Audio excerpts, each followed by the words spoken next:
অনেক দিন যাবত প্রতিদিন যাবত মাছ মাংস খেতে খেতে এক ধরনের একটা একঘেয়েমি চলে এসেছে। এখন এগুলোই মাছ মাংস সহ্য করতে পারছিলাম না, তাই ভাবছিলাম একটু ঝাল ভর্তা জাতীয় কিছু হলে পেটটা ভরে ভাত খেতে পারতাম। তাই আর কি শুটকি ভুনা করতে চলে আসলাম। আর শুটকি ভুনা তো অশান্ত দুর্দান্ত কি বলবো, তো ভাষায় প্রকাশ করা যায় না। যারা শুটকি প্রেমী তারাই জানো যে শুটকি অসম্ভব মজার একটা জিনিস, আর যারা খাও না তাদেরকে আর কি বলবো, একবার তৈরি করে খেয়ে দেখো। মাছের থেকে মাংসের থেকে শুটকির তরকারিটা প্রচণ্ড ভালো লাগে।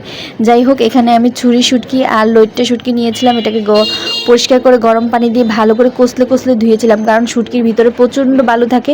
এগুলি গরম পানি দিয়ে ধুলে খুব ভালোভাবে বালুগুলো চলে যায়। তারপর এটা সামান্য কিছুটা মানে তেলের পরিমাণটা একটু বাড়িয়ে দিবে। তারপর এটাকে তেলে ভাজতে দিব। সামান্য একটু লবণ আর হলুদ দিয়ে আমি শুটকিটাকে ভাজা ভাজা করে নিয়েছিলাম। এরপর যখন ভাজা ভাজা হয়ে এসেছে, এতে রসুন বাটা, হলুদ গুঁড়ো, মরিচের গুঁড়ো আর একটু সামান্য লবণ দিয়ে আমি কিছুক্ষণ শুটকিটাকে একটু পানি দিয়ে কষিয়ে নিয়েছিলাম। যখন শুটকিটা কষে চলে এসেছে, তখন কিছু রসুন কুচি, আস্তে আস্তে রসুন কুচি, কিছু পেঁয়াজ কুচি, কাঁচামরিচ কুচি দিয়ে আমি এটাকে ভাজতে দিব। চুলার আঁচটা একটু কমিয়ে দিব।